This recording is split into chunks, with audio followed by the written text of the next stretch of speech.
Right, we should be okay now. The purpose of today really is to try and celebrate City's supported history, history of Main Road, history of fans, and I've got quite a few things that I want to talk about. Um, and so there's a brief sort of agenda really for today.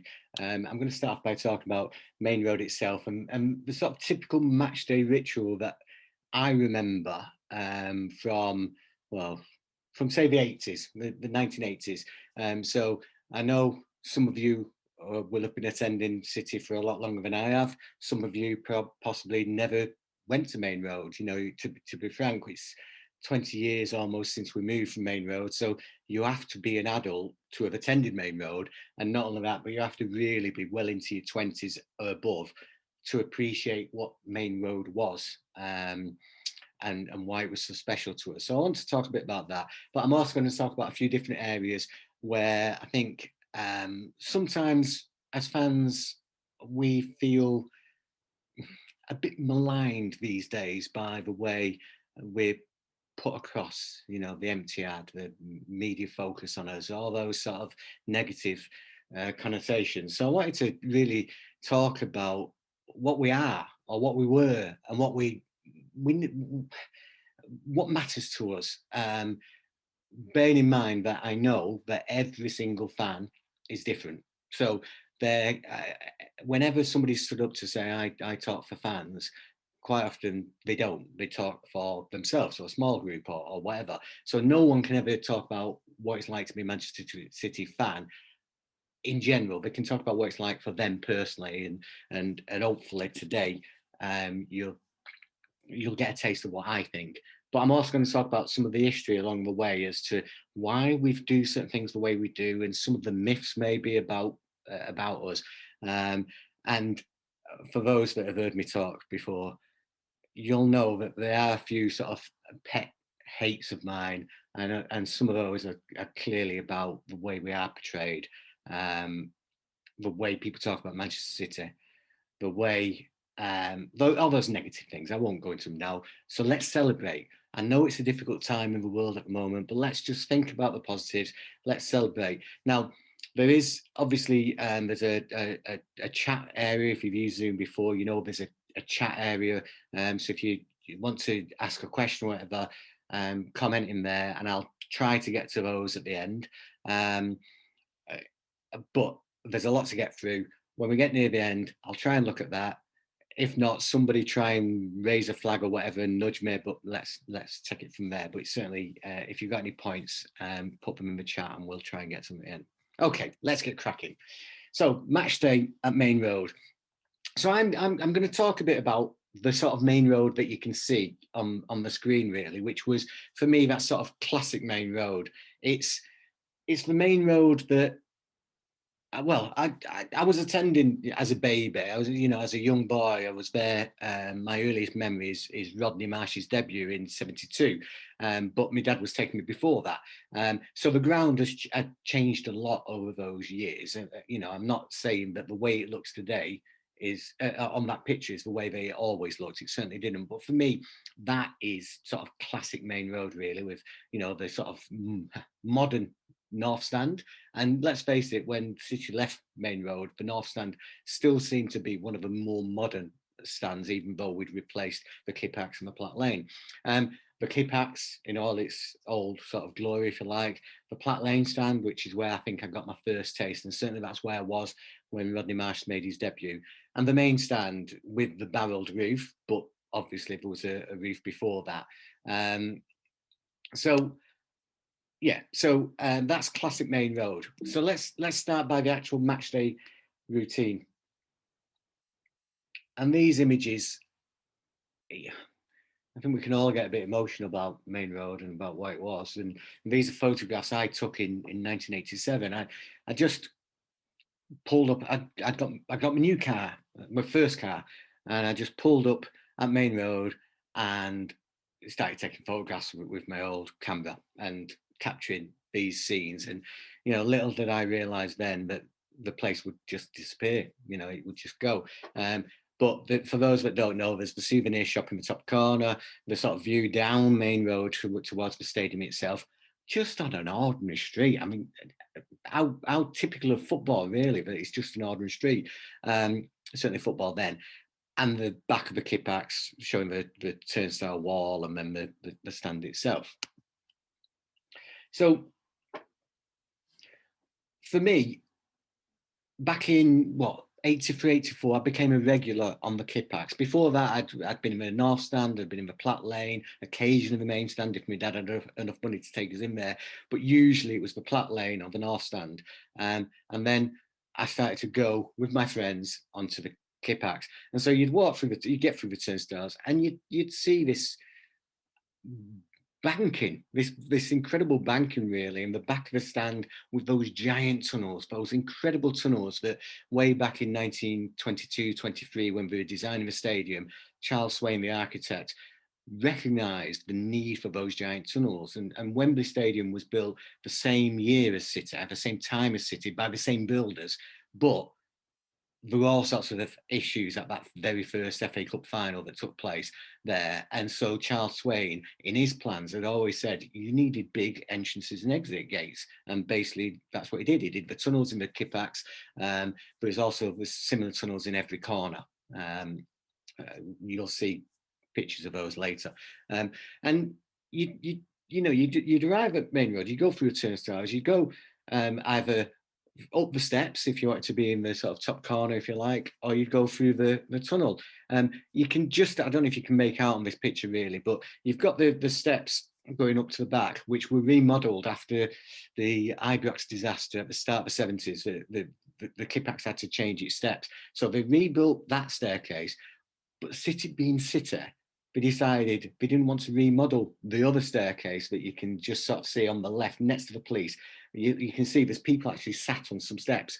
And so what City did was just block it off at the top. And from then on, it became somewhere where people would sit on a match day. You just go and sit on those steps. So I'm talking about the Kippax. The Kippax is, for me, the embodiment of Main Road in many ways, and the place where I think my passion for City sort of really grew. I loved City, from being a young kid. City was everything, but standing on the Kippax, it became something else. There was the camaraderie, everything that went with that. And so the Kippax there, this is a view from the Main Stand towards the Kippax. And for those that either didn't go, can't remember, or just want a reminder, it's worth saying that the away section was, for most of the sort of last 20 years of the Kippax, and the away section was the sort of side bit, the last section of it, and the corner. It varied depending on who the opposition were. Sometimes there'd be a small away support and they'd either put them just in the top section, occasionally they'd put them just in the bottom section, and sometimes they'd just put them in the corner. And occasionally you'd get this weird situation where they'd let City fans into either the back section or the front section and have away fans in the other bit. So you'd have away fans and City fans sort of behind each other. Bonkers the way it was, because it's not as if it was different levels, it was just the way they did it. But anyway, that was it. For much of the history of the stand itself from the 20s, there was no segregation, but the segregation started to come in for individual games in the late 60s, They used to use a rope to separate fans, unbelievable, a rope on Derby Day, and then a temporary fence, and then a more permanent fence. And you can see in the top left-hand corner, just about beyond, that's a view looking towards the sort of Kippax tunnel, one of the Kippax tunnels, the one near the away section, and you can just about see the sort of fence. And then in the bottom right corner, it's a Manchester Derby from the 70s, and you can see there's a sort of gap with a couple of police in. For that game, they also actually put some wire netting up at the front to stop United fans trying to climb onto the pitch. Yeah, I know. I don't know. I don't know what they're going to do tomorrow. But anyway, that's another story. And you can also see the in the bottom left corner, you can see the Kippax fence, which was put in the mid 70s, 76, I think it was, as a result to people invading pitches, not at Main Road, but in general. And it was felt that the fence had to go there. Those of us that attended City games throughout the 70s and 80s and 90s will know that that fence eventually went on top of the wall, the perimeter wall, and then not only that, but they then extended it. And Bernard Alford and Peter Swales threatened to extend it even more if we went on the pitch in after we did a pitch invasion after the full Members' Cup game against Sunderland in 85-86 season, to celebrate getting through to the next, well, to the final.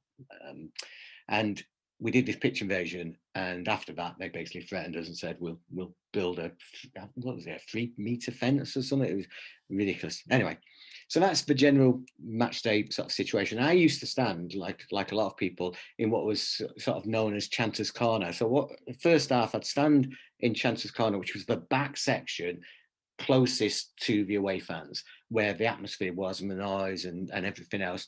And those of us who stood there will remember that occasionally something strange would happen, like there'd be a gap open on the terraces, and it would usually mean somebody's going to the toilet in the middle of the terraces and everyone's getting out of the way.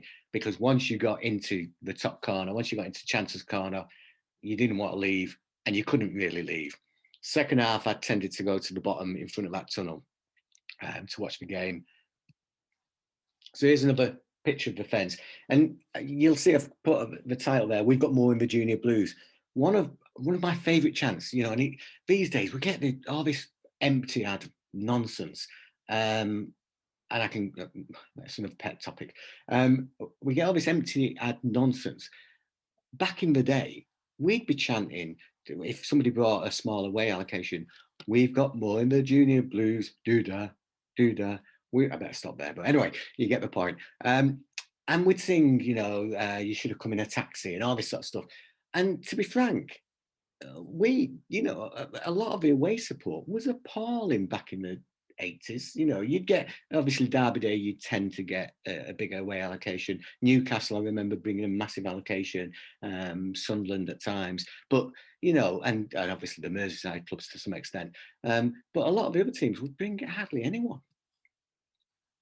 And even if, as you can see in this one, the away section is just that gap there, and this is a Derby Day, and even if the away fans packed out their section, we'd sometimes still sing "We've Got More in the Junior Blues," because back then City used to boast that there was 26,000 members of the Junior Blues.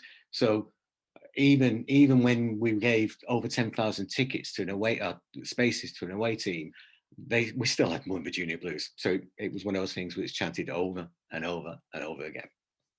Another thing that was chanted game after game, you'd stand on the Kippax, and just before the teams were due to come out, the chant, "Bring on the champions, bring on the champions," and it would go on and on and on. You can tell my singing's not very good, but it would go on until eventually, somewhere deep down that tunnel, we'd see Paul Power, whoever the captain was, sort of make their way into the tunnel, and then, you know, the cheer and the general place would erupt. But "Bring on the champions," and I guess, I mean, older fans will know, but I guess we started singing that 1968 when we won the league, but we were still singing it in the late 80s. In fact, we may have been singing it right up until the end of the Kippax. And it's a shame that we don't sing it now because we are the champions, you know. But for all those years, it was "Bring on the champions." No matter where we were, we could be mid-table, second division, "Bring on the champions." and then they'd come out. And the place would erupt, and we all know, and I don't want to go too far saying about how Main Road was special and it was something better than the Etihad or whatever, because every stadium's different and the club evolves and things change. And, you know, let's face it, we've all been at those of us who went to Main Road will have also been at Main Road when the atmosphere was pretty bad or when the mood wasn't great or whatever. So I don't want to look with rose-tinted spectacles, but things like Bring on the Champions were every single game. That's a picture from 1967-68. So we ended the season as champions. It's a derby day. And as you can see, there wasn't actually any segregation then. Not really, not for that day. But it's a nice reminder when you see a mass of people. I think there was 63,000 at that game. But it's a nice reminder when you look at that of what the Kippax was, what the Hot Lane stand was. So you can see that as well. But how packed it was. And we've all been in capacity crowds and so on, but sometimes at Main Road, well, let's just say that I don't think all the turnstiles counted sometimes. And there's a famous game against Charlton in '85 when we got promotion, and the official crowd was 47,000, but the Kippax for most of the Kippax, apart from the away section, was as packed as it is on this picture when there's 63,000 there. And when you consider the other 3 seated stands were basically the same stands, you know, comparisons are obvious to me. Anyway, Bring on the Champions.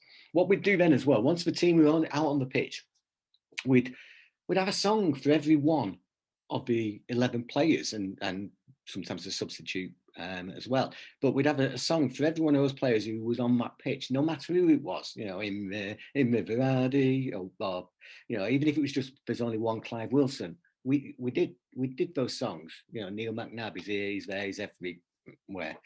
Better not say that one. So we had a song, and we'd more or less go through every player before kickoff, you know, chanting the name, one Joe Corrigan or Alex Williams or whoever it was, England's number one, you know, that sort of thing. And we'd do every 11, and the players would acknowledge the stand, and then once all that seemed to be over, we were ready. Unfortunately now, because of the Premier League anthems and Champions League anthems and handshakes and all those things, by the time the players are actually on the pitch, it's diluted. It's not the same. And I really wish we could get back to those days where we start with Edison or whoever it is, and we go through a team one by one, chanting their name, doing their song, doing something, because it was a great way to get the atmosphere going. That picture's another one from 67-68 from the Derby match of a policeman. And the reason why I show that is because one of the other things that would happen just after the game would start in the 80s, games were heavily policed in the 80s.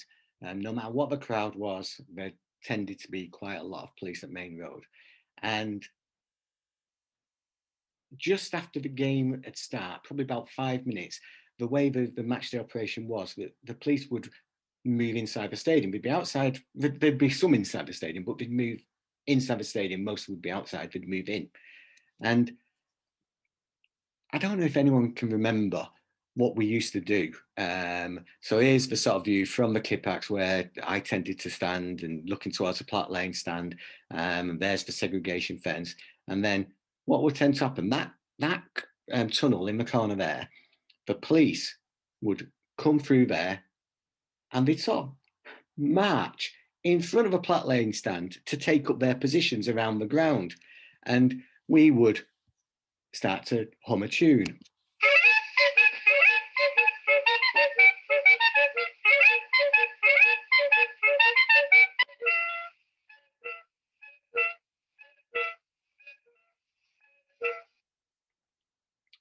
I'm sure a few of you remember that.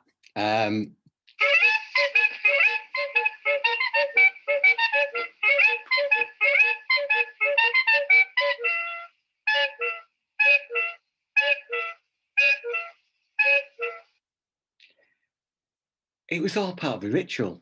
And so the police would come in as these figures of authority, and we'd whistle that tune that's most famous for being the Laurel and Hardy tune. You know, it's like just football fans being football fans, but that's what we do. I love these pictures. These are actually from the police website. So I hope we don't get upset about the tune. But anyway, those sort of show the Kippax in its all its glory, really, but showing it from the police angle, which is great. The game would go on, and if the atmosphere wasn't particularly great, the Kippax would start to sing, Platt Lane, give us a song. Platt Lane, give us a song. And the Platt Lane stand would usually respond with a chant of something like, we love you city, we do, we love you city. I really need to stop singing now. But they'd start to sing something like that. Once they'd stop that singing, the two stands, the Kippax and Platt Lane, would then point across, it'll move in a second, would point across, and then it'd be North Stand, give us a song. North Stand, give us a song. And the North Stand would start singing. Sometimes it'd be like We Are the North Stand, but sometimes it'd be again We Love You City or one of those sort of songs. So then you've got three stands singing. So what do? They all point to the main stand, and then it's main stand, give us a song. And sometimes nothing at all would happen. And then there'd be a boo from the other three stands. Boo, back then, quite often the main stand was known as the moan stand, in the fanzines and other places, because like today, we always think, oh, there's fans moaning, we're winning the league, this is happening, that's happening, but there's still one or two fans moaning. Well, back then, no matter how great the game was, some people would think that people in the main stand would moan. It's not entirely true, and it certainly wasn't true. And, I did sit in the main stand occasionally. But once in a while, the main stand will then start up. There was a group who sat just as you look at a picture, just to the right of the director's box and a little bit further back, there's a group that always seemed to be together, and they'd start singing one of those, the sort of older city songs. There's that one, we've got an M, an A, an N, a CITY. I won't sing it because I'm hopeless. And they'd start singing that sometimes, or they'd sing Never Felt More Like Singing the Blues. Obviously, it depended on how results elsewhere were going, but they'd do that. And when that happened, the whole stadium then erupted and would join him, if it was singing the blues, would join in that song, and that was great. This is something we don't do now. And it sounds really ridiculous, but it wouldn't take much for us to try and goad each stand. I know it happens occasionally between the South Stand and the East Stand, but the Kippax area, if you like, the Kippax equivalent. But it was a great way of getting the atmosphere going. But as I said before, not every game had a great atmosphere. So the game would go on, and, sometimes it'd be a great win, sometimes it'd be a defeat, sometimes it'd be draw, sometimes it'd be awful. But then what would we do at the end of the game? Straight around the forecourt, straight around the front, and for a demonstration. That's how it would usually go. Swales out stuff in the 80s. I mean, obviously not every game, but it happened a lot at times. And sometimes it would happen because it'd be prearranged. Sometimes the general mood, let's just go around front. And we demonstrated for years and years and years. And I find it amazing, really, when fans of Royal Club say, oh, you don't know how to protest, you don't object. Well, we did. We were doing it for more than a decade, for decades. I did some research recently and found the very first Swales Out chant came in 1979. Well, I say the first that I know of. There may be one before that, but 1979-80 season it was. And it was reported in the newspapers. Anyway, that's a general sort of view about Matchday at Main Road. I hope that was interesting. Next, I want to talk about the Viking Call, which I'm sure some of you are thinking, what are you on about, Viking Call? But it's the chant, City, the best team in the land and all the world. And if you manage to join the talk right at the start, before I did, in fact, you'll have heard the sort of tune, the Viking tune. And basically that chant developed from the film The Vikings, starring Kirk Douglas and Tony Curtis. And this film, it was made, was it in the 50s or the early 60s? But big film at the time.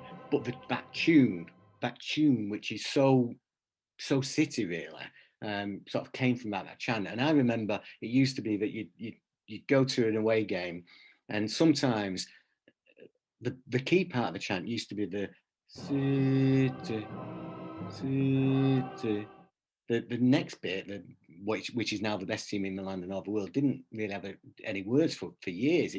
That was hummed to some extent as far as we could hum it, and then occasionally at an away game you'd get City going on for ages, a lot longer than that. It'd go on for ages, and sometimes we just hold that. And I think this chant, the Viking call chant, is one that is unique to City. It's, I know Hey Jude has become quite popular in recent years, but the Viking call is ours. It's unique to us. Almost every team has a version of Hey Jude that they sing. Whereas I think the Viking call, when we have one of those light shows or something like that, I think the Viking call would actually be more significant. And it's a proper tune. I know I know Hey Jude's a proper tune, but you know what I mean? Now, I want to talk about some research I did to try and track down when it started, because I've always had this view that the chant's old, that's been going on for years. And so a few years back, I started to do some research on it. And a couple of people got in touch with me, and one blog said, the very first time the Viking call was done was against Ipswich Town in the mid-70s. Okay, an away game. Okay, and he said to me, that's because it appeared on the film appeared on television, and we copied it the next day, and we did it, right? But then somebody else said to me, Norwich, it was away at Norwich City, and he said it'd been on television, and then we copied it the next day, right? So I've done some research and some investigation into this, and it's like, well, if it appeared on television and it was done at Ipswich or Norwich the next day, I can track down the specific date, right? And I have done, but it's not straightforward to that, because my assumption was Ipswich, Norwich, an away game at Ipswich, an away game at Norwich. The people are getting confused, and obviously, we all get confused about key moments or whatever. I'm thinking they're getting confused, right? It's either Norwich or it's Ipswich, but you can't have started at both. So did some research, I kept investigating, and I managed to track down some television listings which showed that the Vikings film, which was made in 1958, it says there, the Vikings film was shown on the 22nd of October 1976 on Thames Television in London. So I'm thinking, well, that can't be. It's Thames Television. The bloke who's telling me he saw it on television, he must be wrong. It was shown in Thames Television. And then I found that it was shown on Granada TV on the following Thursday night, I think it was. Granada, no, Wednesday. Basically, it was a few days later. It didn't fit. The schedule didn't fit, right? Because Norwich, because it was shown in Granada Land after it had been shown on Thames TV, but also after the Ipswich game. So then I'm thinking, it must be Norwich. So I've got this dilemma.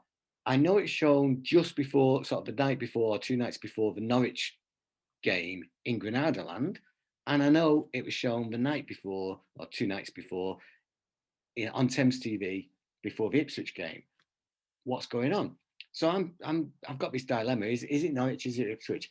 And then I started to talk to the guy who said it was definitely Ipswich, and I said to him, can't really be Ipswich, because although it was on television, it was on Thames Television in London, and it wasn't on Granada TV. And he said, well, I was living in London at the time. And I was like, well, if you'd have told me that at the start, we'd have sussed it. So the bottom line is 1976, 77, the film appeared on Thames Television just the day before that, but a day or 2 days before the Ipswich Town game. And it was sung there by supporters who were based in London, who had seen it on television, and they'd sung it first. And then at the following away game at Norwich, it was then sung by more fans, because they'd also seen the film in Granada Land on the Wednesday night or whatever night that was. So that was the answer. That was the solution. So it was definitely 1976-77, and it was definitely Ipswich, then Norwich. But for me, this chant is so easy for everyone to join in, especially the first part, if you like, and we should just do it. We should sing it. I know we sing it, but we should make it more of the anthem that's played in, perhaps instead of Hey Jude and perhaps instead of some of the other chants. It's unique to us. Years ago, the BBC came to Main Road to film City fans. They wanted them to chant, and they wanted them to chant this chant. And City fans, being City fans on the Kippax, started giving the BBC some abuse, so they never actually managed to record it. It's a real shame. It would have been great to have heard it back in, the 70s and so on. Right. So I'm now going to jump back in time to Hyde Road and the boys' stand. So obviously I've talked about Main Road, and I'm going to talk a bit more about Main Road, but I want to talk about where this passion for the club and this City has always been Manchester's team, and I know United fans will argue otherwise, but it's always been Manchester's team, and this goes right back to the beginning when City won the FA Cup in 1904, but also more than that, it goes to a stand at City's old Hyde Road ground, but it's called the Boys' Stand. I know some women will have attended the stand, but it was known as the Boys' Stand. So City won the FA Cup in 1904, and at this time, Manchester, the success meant a great deal to Manchester, and City capitalised on this. So they had a stand which became known as the Boys' Stand, and I've just sort of circled it or squared it or whatever in that corner there, and it's the Boys' Stand. And the Boys' Stand was an area where anything could happen. It was free of parental influence. I don't even think the police stewards bothered going into this area, and it was quite a large stand, really. I mean, on the drawing at the bottom, which is from 1907, it doesn't look particularly big, but then you can see the photograph above that, which is from 1910, and by that time the roof goes over it and so on, and that corner, that's the corner there, and by that time it looks quite significant.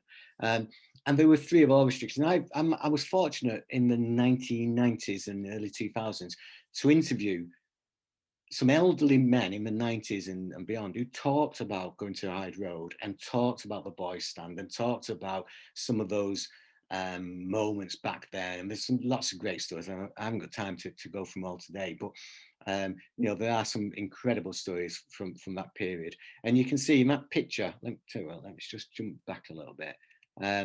There's a picture, this one that's just appearing at the top there, of some boys who are actually sat in the main stand, and they've got like a school uniform on. I think it's the band actually, but they're enviously looking from the sort of glazed windows out onto the boys' stand. They want to be on the boys' stand. Everybody wanted to be in the boys' stand, and that boys' stand sort of created this feeling around the club in the same way as the Kippax perhaps did for me and for other people. But what was typical of City in many ways was that it wasn't easy to watch games from that corner. There's a railway line, and you can see that bigger picture now. There's a railway line that actually went in front of the stand. It joined the boiler works behind to the railway sidings on the other side, really, and it curved in front of the boys' stand. And there's a story that I got years ago, which is basically saying that the an engine at half time, we used to take the boilers out of the boiler works, and we'd take them in front of the stand on whatever sort of engine would take them out, and we'd take the boilers out and get them off on the way. And this one day, one of the boilers got stuck as it went on the bend and blocked the view for all the kids in the boys' stand. Loads of abuse followed. The game restarted in the second half, but everyone was just throwing stuff and noise and so on. And eventually they managed to shift it so we could see most of the second half. But you can imagine how that went. But also how typical of a football club not to think about its customers back then, anyway. The boys' stand really developed a sort of Manchester's love affair with football, as well as the success. There had to be a place to go. And that quote I've got there: if a stranger in Manchester should happen on a winter's Saturday afternoon to spend an hour or two in watching one of the great football matches of the Manchester City ground in Hyde Road, he would be most surprised by the very large number of young lads gathered to watch the game. It was seen as an issue because they felt that people should be playing football, not watching football. Well, actually, they felt people should be playing rugby, not football, but that's another story. But we felt that people should be doing athletic pursuits rather than watching football. But even so, they couldn't get away from the fact that City was by far the most popular of the two Manchester teams. But not just that, that the younger fans were really going all out for that club and absolutely loved that club. So I just want a brief pause because I need a bit of coffee, but just to mention my website. So I know that quite a few of you have subscribed to my website, and it's £20 a year, and you get access to some books and all sorts of other stuff that I've done. I'm not employed by anyone. I do the research and everything else for love of it. I produce books which hopefully sell at some point. And you know, I do occasional articles here and there, but I've never been an employee of Manchester City, for example. People think I have. I've done project work with them. I've also done project work with Liverpool and Leicester and Manchester United. So, you know, if most of my writing, by the time I die, most of my writing, I hope, will be on my Football Archive website. If you've got something out of today, then please, you know, subscribe to the website.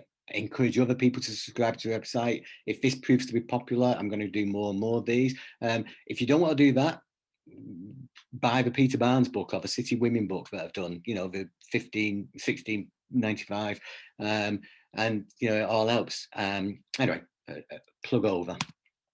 Right, crowds.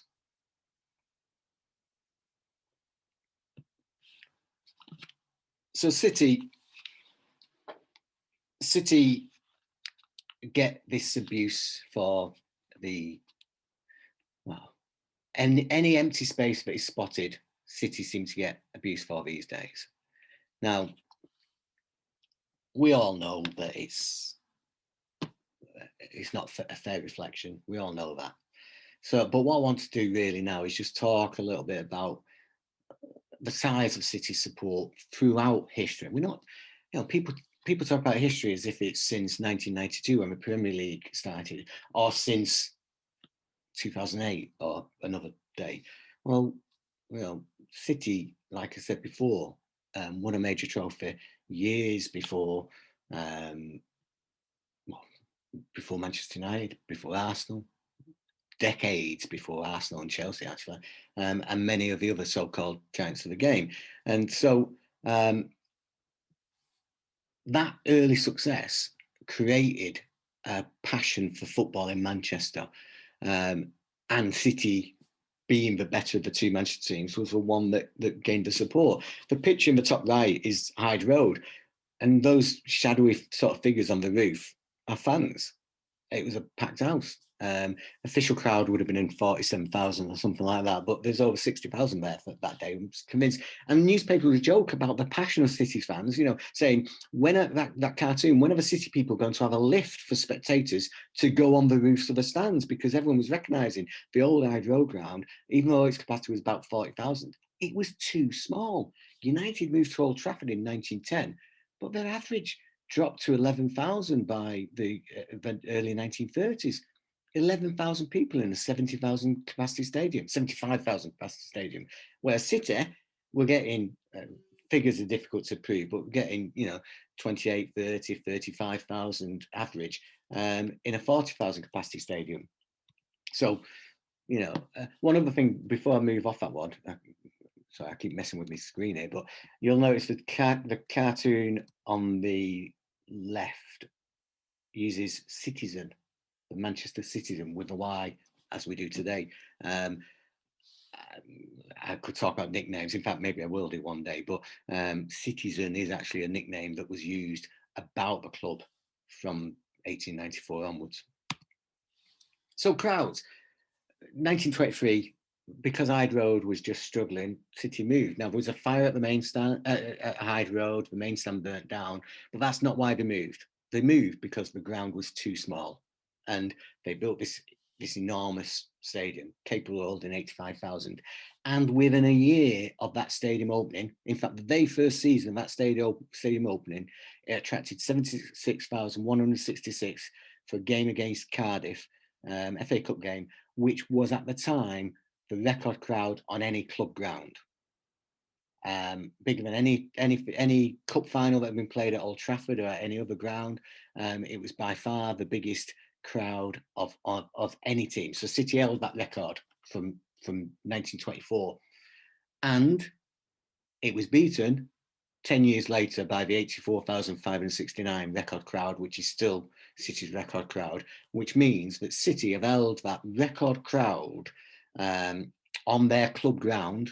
I know Wembley has had bigger crowds for Tottenham games, but on their own club ground, City, this record has stood since 1924. So 24 is 76,166.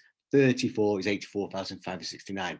But basically, we're talking about 98 years City have held that record. We need a party when it's 100, but anyway. So you can see Main Road and in those pictures and all its glory, and City moved there, and we got that 84,000 crowd in 1934. But as I say, that record, the record attendance on a club ground was City's from 1924, from March, I think it was 1924. At the time, we kept saying it's the biggest crowd in the provinces. So if anyone wants to talk about it as a record today, you either talk about it as a record in the provinces, which seems such a dated phrase, or a record on a club ground, because it is still those things. And this is a picture of that record crowd, 84,569. I interviewed a woman once who, the goal scorer is Eric Brook, who's the figure closest to the sort of Kipax in the City shirt, the light shirt. It's against Stoke. And she was sat on the touchline there as a young girl, sat on some straw, and she absolutely loved Eric Brook, and he scored that goal from just in front of her. And I showed her this photograph years ago, and she said, "That's me there." I mean, obviously, I can't tell. You just can't tell. But she knew. She knew that was her, because she knew where she was sat when Eric Brook scored this wonder goal in that game. So whilst I'm talking about attendances, it's worth just sticking up this table. So this is, I don't want to compare with United all the time, but it seems that others do. United fans do. So let's talk about attendances. So here we go. So the first 4 decades of professional football, really, City were by far the best supported Manchester team. Occasional blips, and you'll see in there, 1907, 1908, 1910, 1911, United were league champions. City's support was higher. Both stadiums were not at capacity. I will say that both stadiums were not at capacity. Nobody carried seats back then, but anyway, but yeah, City had that support, and even in times of struggle, in mid 1920s, City were the best supported team in the entire league, but we're in the second division. And there you can see, the sort of chart of the league positions, City compared to United, and those sort of low points. On the previous graph, I should have overlaid the 2 graphs, but on the previous graph, you could see 1925, 26, 1926, 27. Well, look where we are. But in those years, City were the best supported team. I won't talk about the illegal payment scandal today. We'll perhaps do that another day, but yeah, I get a bit worked up on that. So when City suffered relegation in the 1920s, their support remained high. When the Depression hit in the 1930s, so bear in mind these record crowds of cities in the 30s, because we established our record league crowd as well in the 30s and so on. But when we established these records, there was the Depression. The Depression, which did support almost all our rivals. But City's support held firm. And I think that the boys' stand and what had happened at Hyde Road all those years before created that passion, just in the same way as the Junior Blues did in the 70s. The Junior Blues were created in the early 70s, created a loyal fan base. And when the struggles came in the 80s and 90s, it was the younger fans, it was the fans that had sort of grown up, that stayed with the club and supported the club. I mean, fans of every age did, but that's why City support remains so high. So perhaps a lesson for future, let's constantly think about how junior fans, younger fans can get to games and afford to come to games. There used to be, in the 80s, there used to be a couple of pages in the program that I loved called the Crowd Puller chart. So I recreated it for one of the match programs I did last year. And this season, if you get the program, you'll see that I do a sort of comparison between City and the away team. And almost every game, City eclipse the away team in some form, whether it's one-off attendance, whether it's average attendance or whatever. And when I did that City folklore piece there, the reason City and Liverpool are in bold is because City were playing Liverpool that day. And you can see, even, on those figures, City support stayed firm no matter where they were. Both teams had low attendances at times, as did every club in football. The 1980s was a particularly dark time for crowds, but we remained a significant team, which leads me on to that idea. Who's a big club? It totally infuriates me these days when people talk about City as if they didn't exist before 2008. So here's some ammunition. Let's look at that shock relegation 1983. And I say shock relegation because the circumstances of the last game of the season, when we were playing Luton, all we needed to do really was get a draw, stay up. Luton would have been relegated, but they scored a goal. David Pleat ran on the pitch. All sorts of things happened, but we got relegated. It was an absolute shock. And for me, it was the first time I truly experienced City failing. Yes, we'd been knocked out the FA Cup in 1981, League Cup semi-final in 81. There'd been disappointments along the way, real disappointments, but relegation was failure in my eyes. It was the first time that we'd gone down in my life, and it was the first time that, and it really hit me. But on the day we got relegated, only Arsenal, Everton and Liverpool had enjoyed more consecutive seasons in that top flight than City. So on that day in 83, when we got relegated, City were the fourth longest serving in that division. Right? From City's first promotion in 1899 to 1983, the Blues had only spent 10 seasons outside the top flight. And just to compare, Manchester United had spent 17 seasons outside the top flight in the same period. And I'm not saying that to criticise United. I'm just basically saying that's if you talk about status and history and so on, City had spent 7 more seasons in that top flight than United, right? And many other teams. The only teams that had actually enjoyed more seasons in the top flight than City during that period from 1894 to 1983 were Everton, Liverpool, Villa and Arsenal. And City weren't that far behind. I don't know what to say, really. All I can say is these teams, they say we have no history. Well, we have the history. Some of those other clubs don't have history. In terms of trophy success, on that day in 83, when we got relegated, we were actually only 3 major trophies behind Manchester United on that day. Things changed significantly in the decades that followed, but we were only 3 major trophies, right? And when you consider City won 9 major trophies at that point, United won 12, and United were viewed as one of the most successful clubs. So was City. That's just the way it was, right? In the decade before the 83 relegation, City were typically regarded as one of the big 4. City, Everton, United, Liverpool. It changed sometimes. Tottenham or Arsenal were added, but City were consistently there. Now, I've had Tottenham and Arsenal fans since say, that's total rubbish. It's not. That's how it was. But occasionally Everton would drop out of that. But anyway, City's average attendances in that period, in 77, it was claimed we had more season ticket holders than any other club. That was another sort of 26,000 figure.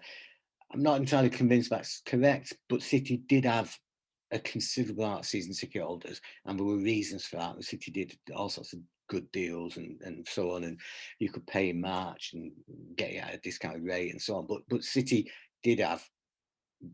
claimed to have more season ticket holders than any other club. And from 75 to 83, they were typically the third or fourth best supported club. Even in that relegation season, City were the fourth best supported club. I don't know. Where were you? Yeah, I think we know where we were.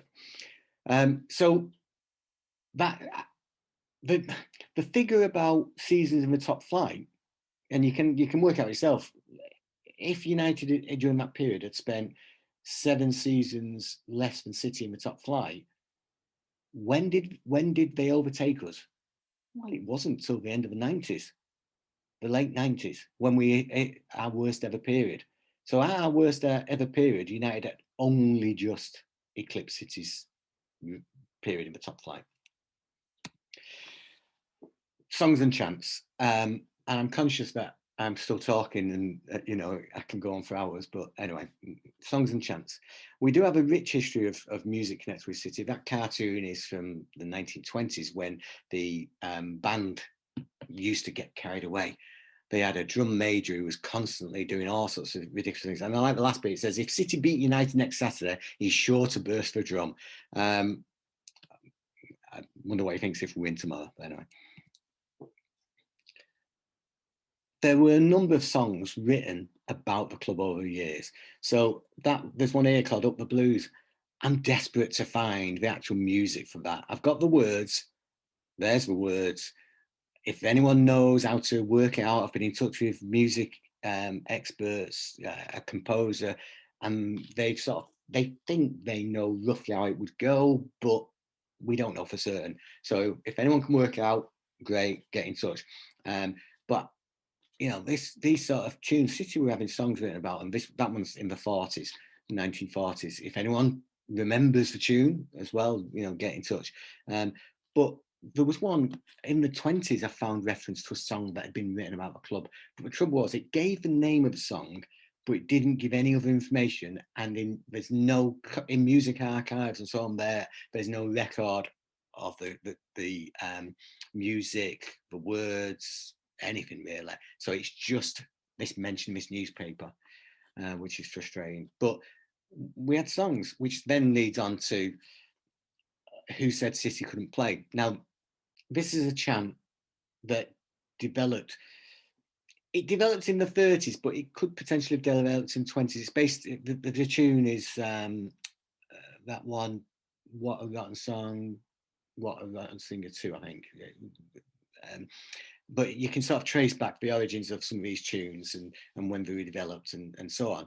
And it's possible this was sung in the 20s, but it was certainly sung in the 1930s and continued to be sung into the post-war sort of period. And there's older fans who say they used to sing it. I'd love City to just play this some match day at the Etihad.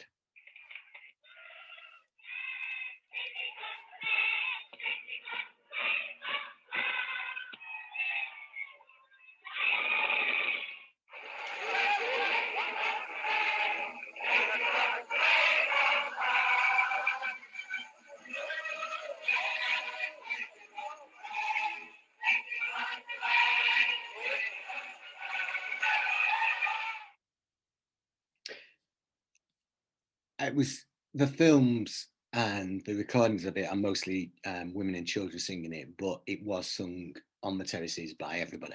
And it was referred to in all sorts of newspaper articles as well. But the fact we've got a recording of it, which is 90 years old, is just great. So I want to move on to bananas, bells, fancy dress, things like that. So this is really talking about more about the 70s and the 80s.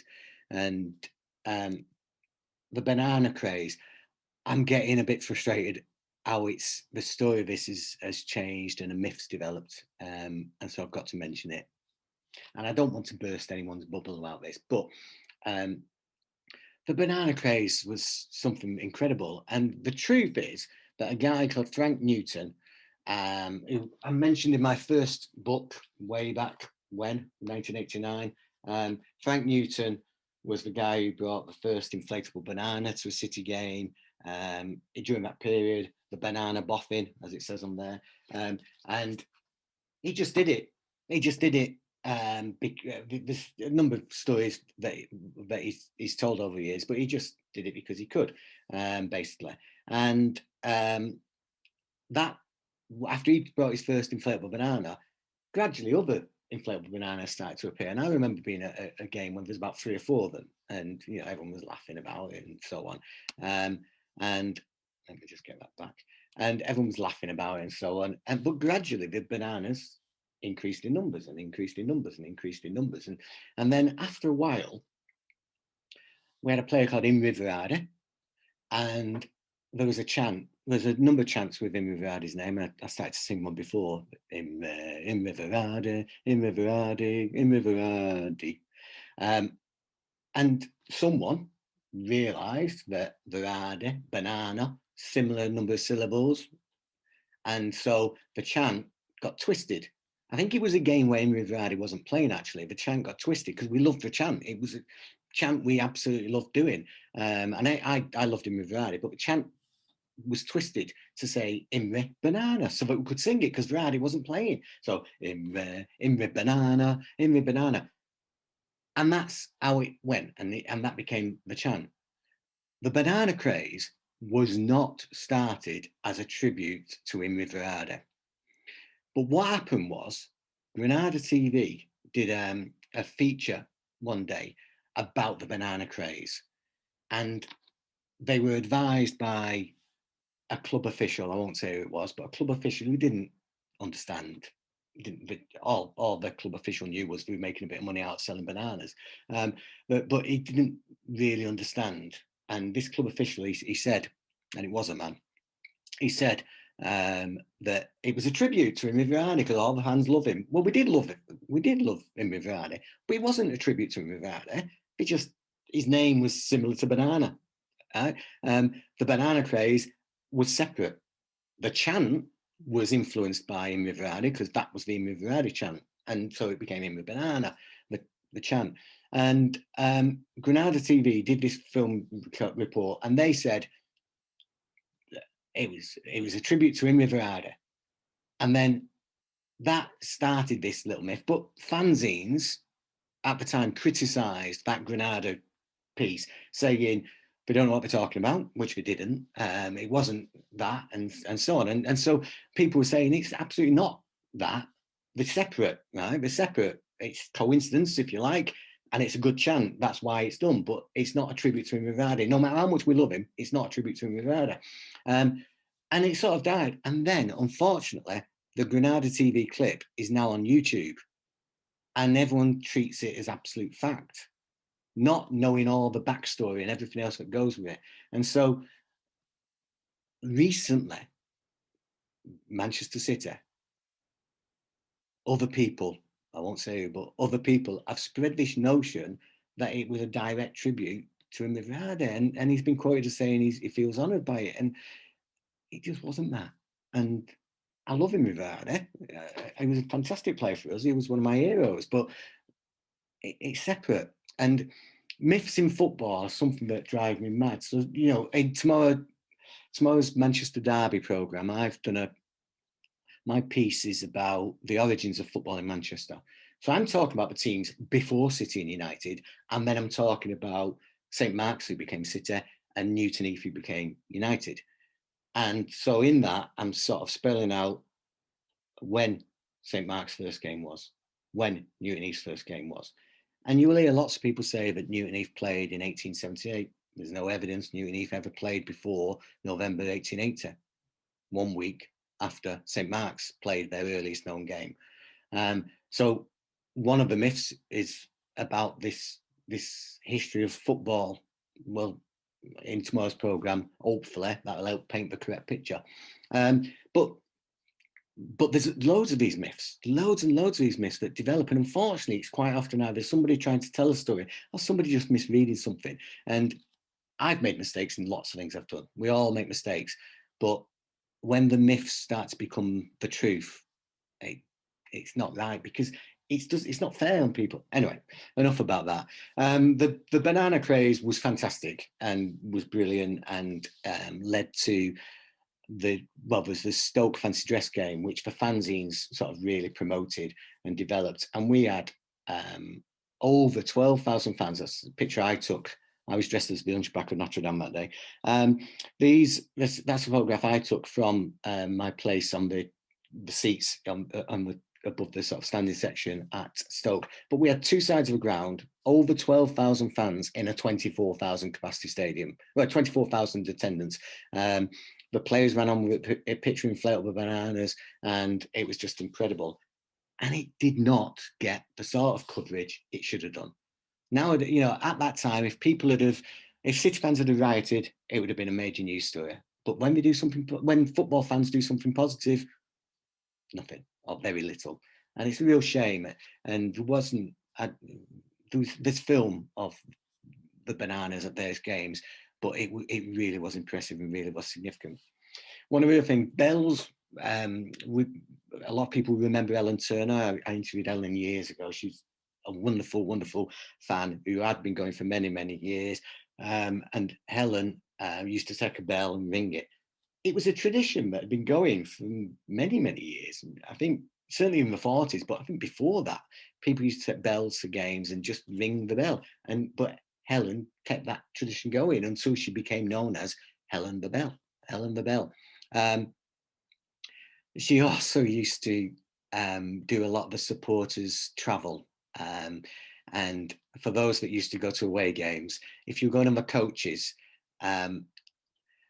Ellen was one of the stewards, and some of us would try to avoid being on Helen's coach, because when you're a teenager going on a coach where she comes down and she's saying, no drinking, no drinking, get that beer away, no drinking, you're not allowed to drink on my coach. Or she's saying, no swearing, no swearing.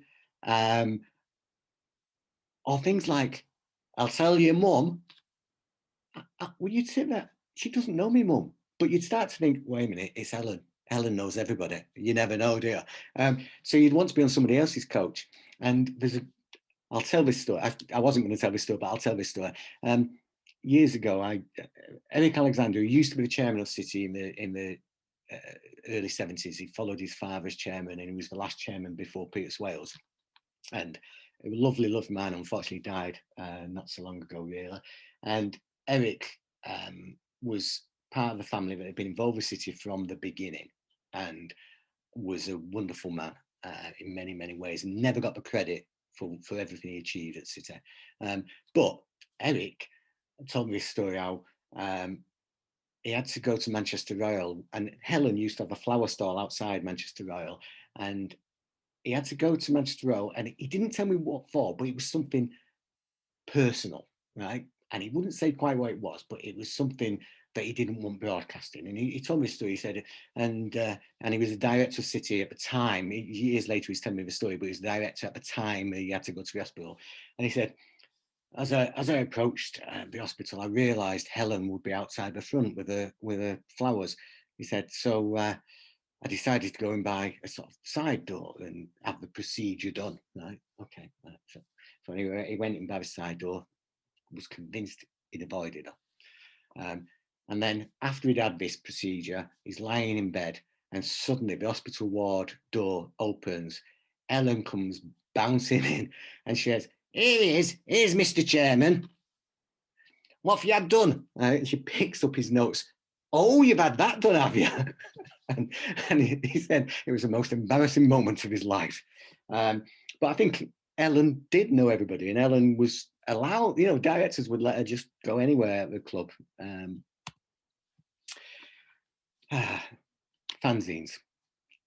I think the thing is, with people like Ellen Turner, every club's got people like that, and fans who are passionate and go, have become recognisable.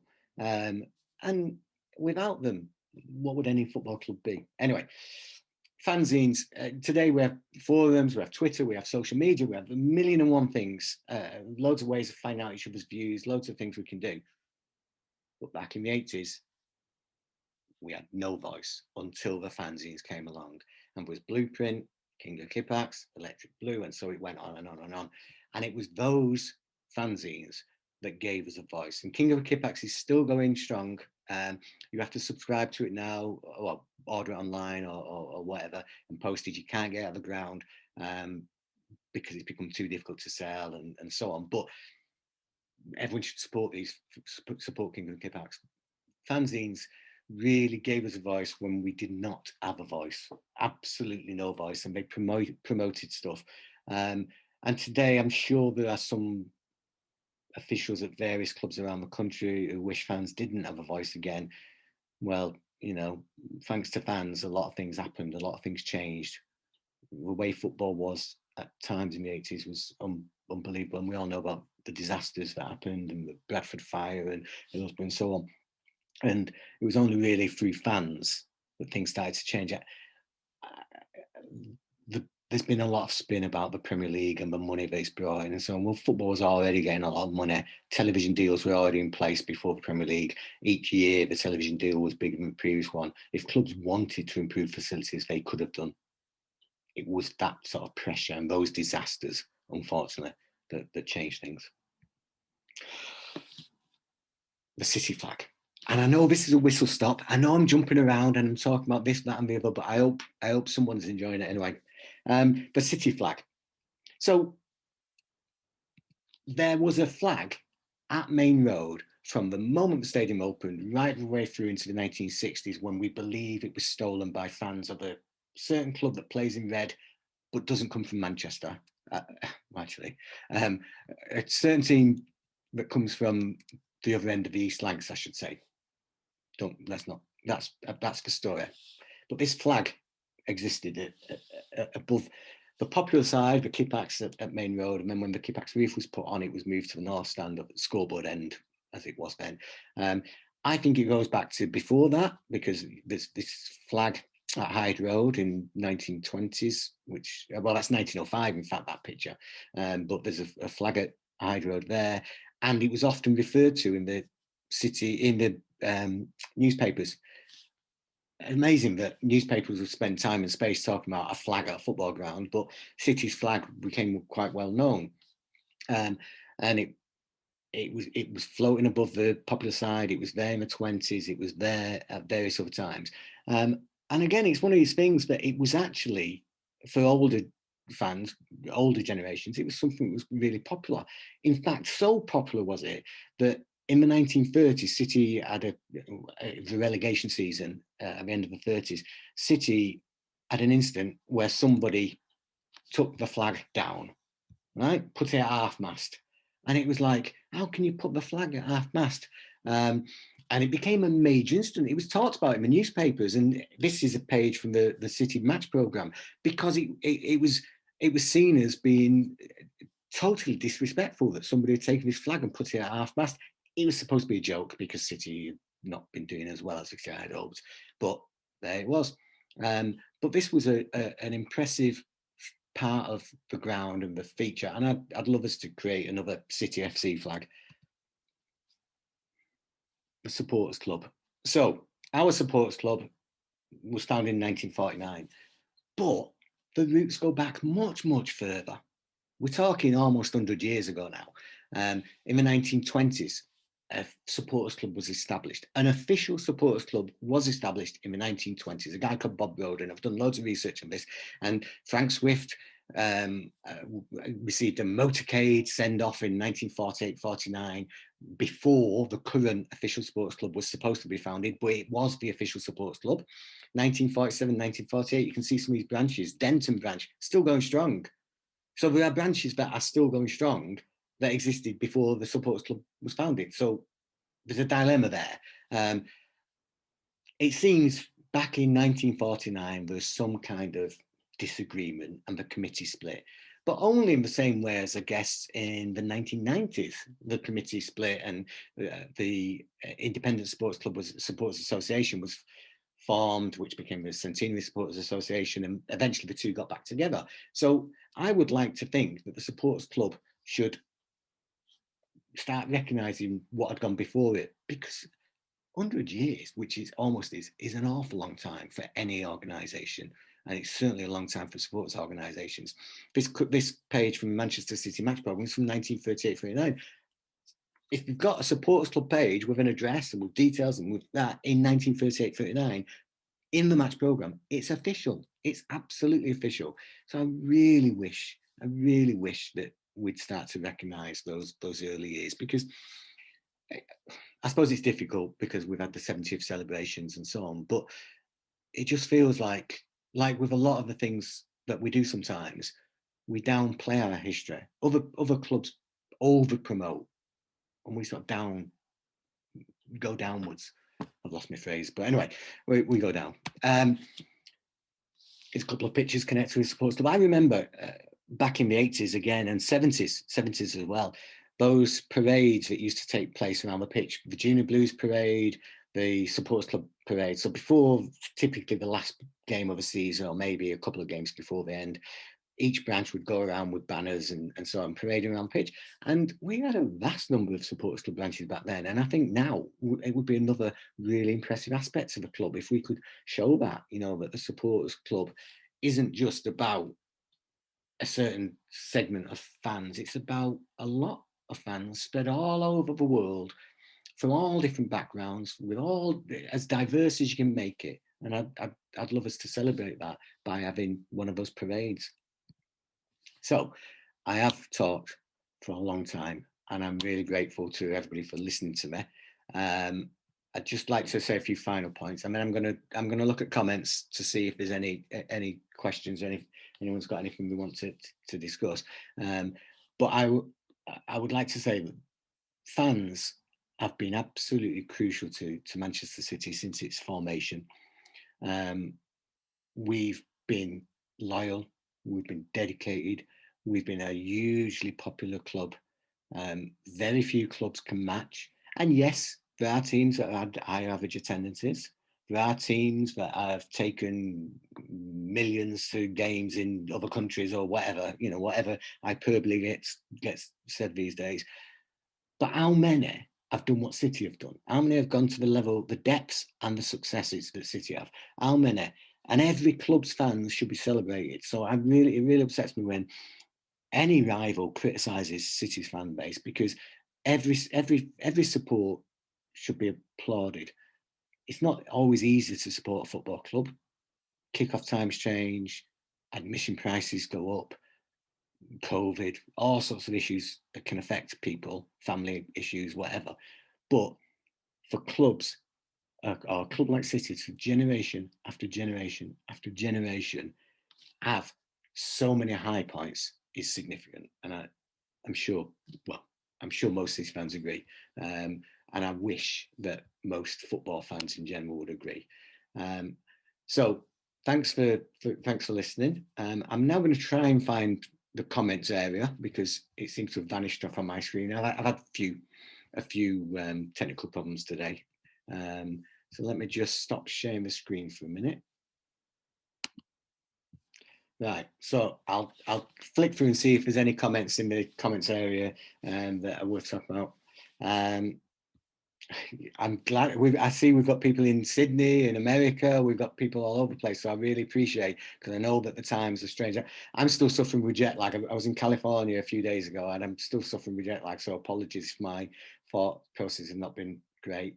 Glennis Hall talks about first game in '68, stood behind a barrier, got squashed when the team went near the goal. Yeah, you used to have to position yourself in front of the barrier. I got squashed like that as well.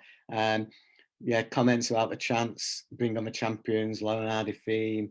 Were the boys stands at other grounds? Yes, there were boys stands at some grounds. I don't remember one at Old Trafford. Certainly not at Bank Street. I've done a lot of research at Bank Street. What there was at Bank Street, I'm going off at a tangent here, but people will often talk about the Manchester Evening News being biased towards United. Right. So let me just explain why that's the case, or why that was the case. Best be careful what I say there. But anyway, way back in 1904, when City won the FA Cup, City's chairman was a guy called Sir Edward Hulton, who owned the Athletic News, the London Evening Standard, eventually. He didn't own it then, but eventually. The Manchester Chronicle, Manchester Evening Chronicle, and a number of sporting newspapers. So he was City's chairman. So those newspapers tended to cover City in quite good detail. The Manchester Evening News didn't really cover football in the same level of detail.